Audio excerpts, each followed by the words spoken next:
कठिन शब्द को आधा आधा पेज और डिक्टेशन को 5-5 बार ज़रूर लिखें, इससे आपको अवश्य लाभ मिलेगा। नमस्कार दोस्तों, गायत्री स्टेनो क्लास में आप सभी का स्वागत है। यह डिक्टेशन 105 शब्द प्रति मिनट की गति से है। डिक्टेशन स्टार्ट होगी 5 सेकेंड बाद।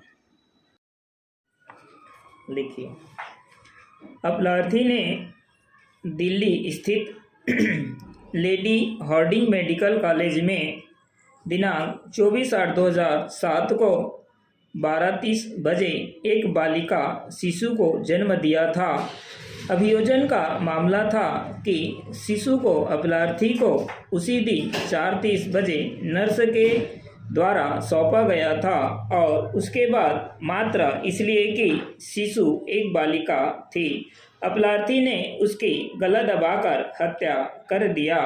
अभियोजन द्वारा प्रस्तुत साक्ष्यों के आधार पर अतिरिक्त सत्र न्यायालय FTC नई दिल्ली ने निर्णय दिनांक 19/12/2009 के द्वारा अपलार्थी को भारतीय दंड संहिता की धारा 302 के अंतर्गत दोषसिद्ध एवं आजीवन कारावास के दंड से दंडित किया।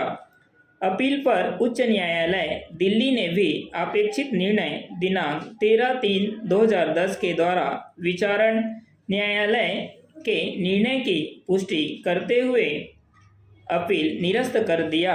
अतः अपलार्थी ने उच्चतम न्यायालय में यह अपील प्रस्तुत किया। निर्णय 1, इस मामले में अपलार्थी की दोष सिद्धि केवल परिस्थितिजन्य साक्ष्य पर आधारित है।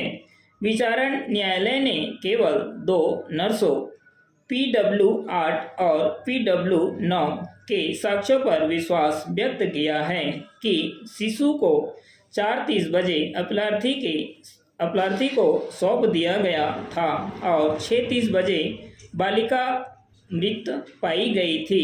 पोस्टमार्टम रिपोर्ट में शिशु की मृत्यु गला दबाए जाने के कारण दम घुटने से निष्कर्षित किया गया है।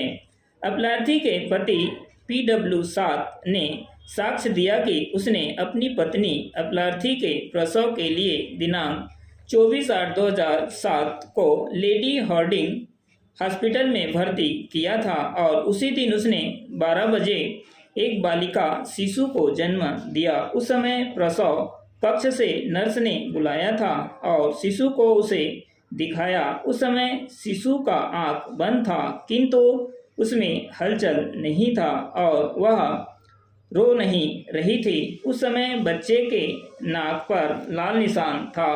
पुनः 5 बजे नर्स ने बुलाया और सूचित किया कि बच्ची की मृत्यु हो गई है, किंतु पूछने पर उसे मृत्यु का कोई कारण नहीं बताया गया। उसे उसकी पत्नी से भी मिलने नहीं दिया गया और 26/8/2007 के पोस्टमार्टम हो जाने के बाद ही उसे उसके पत्नी से मिलने दिया गया। उपर्युक्त के अलावा किसी भी चिकित्सक को ड्यूटी पर थे का परीक्षण नहीं कराया गया।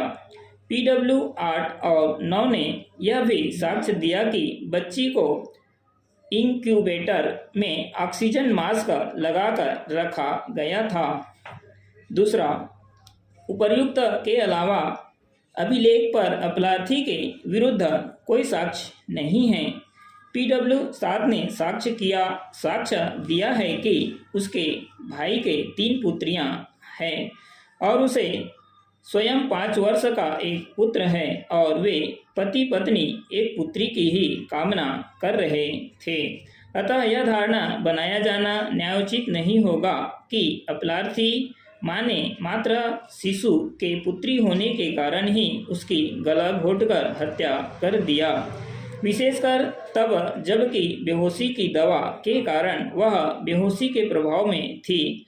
अतः हेतुक स्पष्ट नहीं है, इसलिए अवर न्यायालय के निष्कर्ष त्रुटिपूर्ण है। PW7 को मृत्यु की सूचना 5 बजे ही दे दिया गया था, जबकि अभिलेख में मृत्यु का समय 6:30 बजे दर्शाया गया है। बच्ची का जन्म 24/8/2007 को और मृत्यु भी उसी दिन हुआ, किंतु पोस्टमार्टम 26/8/2007 को कराया गया और इसका कोई भी कारण अभिलेख पर दर्शित नहीं है। इतना ही नहीं, अपराधी के विरुद्ध मामला 31/8/2007 को दर्ज किया गया। तीसरा, स्थापित सिद्धांत है कि परिस्थितिजन्य साक्ष्य के आधार पर दोष सिद्धि तब ही किया जा सकता है जब परिस्थितियों की कड़ियाँ स्थापित हों जिनका इस मामले में अभाव है।